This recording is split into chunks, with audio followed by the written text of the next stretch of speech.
According to a recent survey by Santander Bank in the UK, about 1 in 4 adults who come out of the UK's education system have never had exposure to financial education.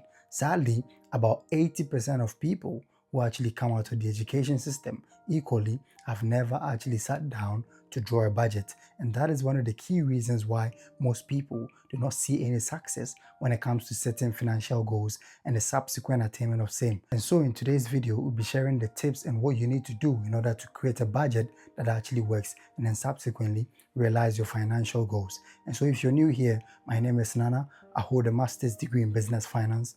And on this channel, we discuss everything personal finance and personal development. And so for the avoidance of doubt, a budget is a financial plan that actually helps you to manage your money, in that it helps you to recognize where your money is coming from, what you're spending on, and then how subsequently you'll be able to manage your resources to hit your goals at the end of the day.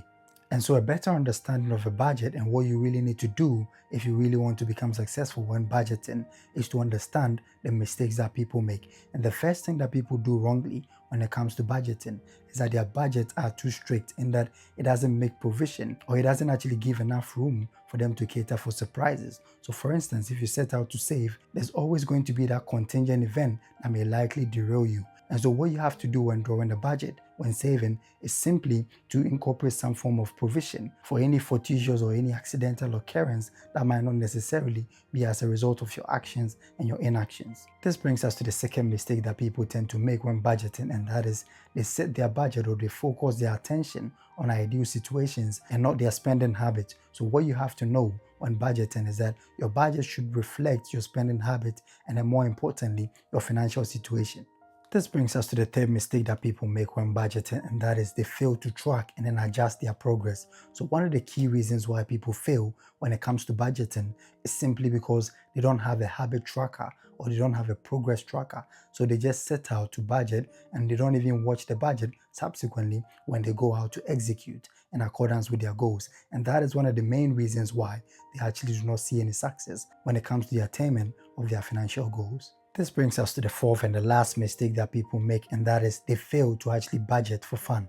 So one of the key reasons why people fail, once again, is simply because they don't actually make provision in their budget for entertainment or anything that is likely to give them some form of happiness, and then subsequently ensure the right discipline and the motivation to actually pursue and then attain their goals at the end of the day.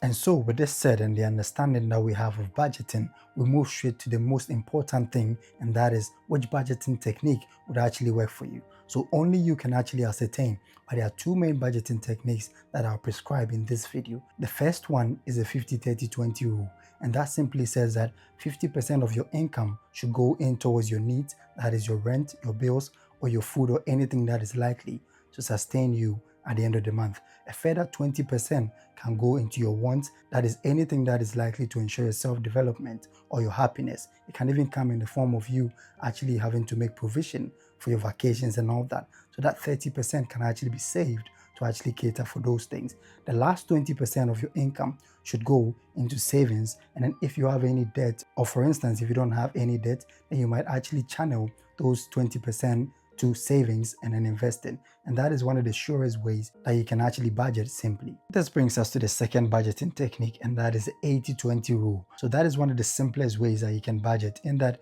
you just apportion 80% of your income to take care of your needs, and then the further 20% can actually go into savings, investment, or if you have any outstanding debts, you pay those debts off. And only you are the best person in this case to ascertain which of these two techniques would actually be helpful to you, because you have to try as much as possible and then choose a technique that relates to how much is coming in and your spending habits. And that also brings us to the third part of the video, and that is how can we actually draft a budget that actually works. So the first step that we need to consider when it comes to creating a budget that actually works is to have a specific financial goal. So for instance, your goal might be that you want to save towards your kids' education, or you really want to save towards retirement, or you want to have a minimum deposit for a house or anything of that sort. So defining that goal will subsequently ensure the self-discipline and the motivation, and that would also help you to actually measure your progress along the line. If you don't really know where you're heading towards, it becomes extremely difficult for you to actually find the motivation and to steer yourself subsequently towards the attainment of whatever goal that you've set for yourself financially. So the first thing that you need to do is to sit down and then write that goal, and then try as much as possible to focus on actionable steps. That is, break that big goal into tiny actionable steps. So for instance, if you have the goal of saving £4,800 at the end of the year, it becomes much more easier if you're to break that goal down, in that you're to ask yourself the simple question: how much would I have to save every single week in order to ensure that I have £4,800 saved at the end of the year? And that transcends anywhere between £90 and £100 every single week. So with that knowledge, you've broken those goals into tiny actionable steps, and that will subsequently ensure your ability to go on to hit those tiny goals, and then eventually that big goal that you've set for yourself to achieve subsequently at the end of the year. This brings us to the second step, and that is to know your numbers. So sit down and then know how much is coming in the form of income or revenue or handouts at the end of the month. It is much more easier if you know how much is coming in, because that will to a larger extent determine your budgeting or your spending habits subsequently in life. If you do not truly sit down to know where your money is coming from, but more importantly, where your money is going, then you're actually halfway through failure when it comes to the subsequent pursuit in the attainment of whatever goal that you set for yourself financially to achieve. This brings us to the third step, and that is to create a spending plan. So one thing that you can do, and the easiest, is to actually automate your payments out of your banking app. So what you can do is to simply create standing orders for your bills or things that are essential, or your fixed expenses at the end of the month. If you're able to do this, it takes away that friction that is associated with you actually having to commit financially to things that are needful. And then it also increases the friction associated with impulse buying and stuff that are likely going to draw you out of budget. So try as much as possible and then increase friction simply with impulse purchases and buying things that are not considered wants, in that you need to try as much as possible and then live below your means so that you have enough saved or enough invested at the end of the month. And once you've gone on to actually draw a spending plan, the next thing that you need to do is to make your budget extremely realistic. So there are most people earning like 50 grand a year, and then they really want to 10x their income within a year. It is possible, and with the right knowledge and with the right advice from experts, it is easier to actually 10x your income. However, what you need to know is that there's a theory known as the Goldilocks rule, which simply says that you have to set goals that are not too far-fetched,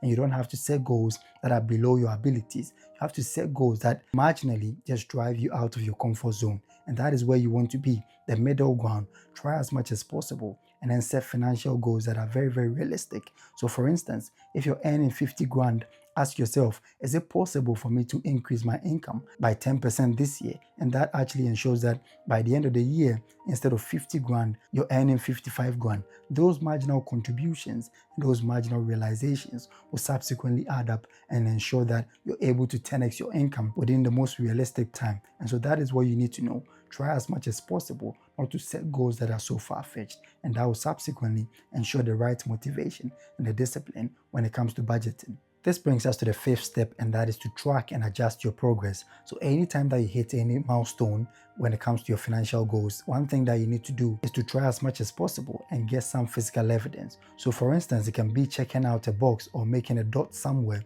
or moving pebbles. That physical evidence ensures that you have the right motivation, and of course it grants you the ability and the confidence to hit any bigger goal that you set for yourself to achieve subsequently in life. And that is also one thing that would help you to budget well and then move yourself several steps closer towards the attainment of your financial goals or whatever goal that you set for yourself to attain in life. Also, do not be afraid to actually adjust your budget as time goes on. For instance, in the case of any unforeseen economic turmoil actually coming along the line, what you can do is to actually come back, sit down, and then adjust your budget and then make sure that it reflects the true happening in your financial life, because that is one of the surest ways for you to actually see success when it comes to budgeting. Make the budget realistic, and the only way that it becomes realistic is if you are to consistently actually sit down and ensure that your budget is adjusted as time goes on.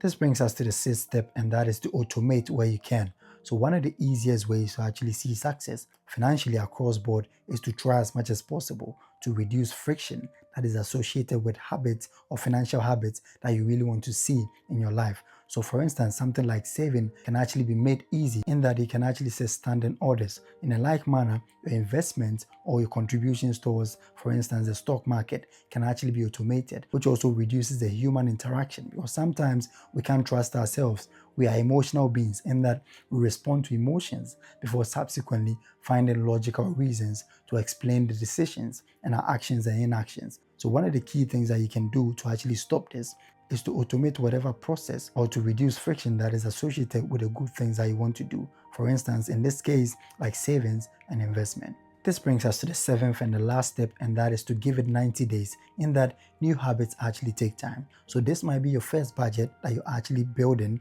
or creating and sticking to. And that simply means that you're likely going to see some failure or sometimes where you do not find the motivation to actually stick to your budget. That is okay. After doing that, try as much as possible and ensure that that derailment in any way is not going to become a habit. Because one thing about new habits is that if you're to give in to it, it becomes an addiction, in that it becomes an automatic response to every single thing that you do. And so try as much as possible, after refraining from anything that your budget actually dictates, to come back to your budget, sit down, adjust, and then move your sales. What you have to do simply is to try as much as possible to exercise patience and then exercise consistency. And that is one of the surest ways that would ensure that you join the 33% of people worldwide who actually sit down to build and to create budgets that actually work. And with that said, it is much more easier for you to actually go on now to attain your financial goals. And so thank you for spending time with us. If you found value with this video, smash the like button and subscribe to this channel.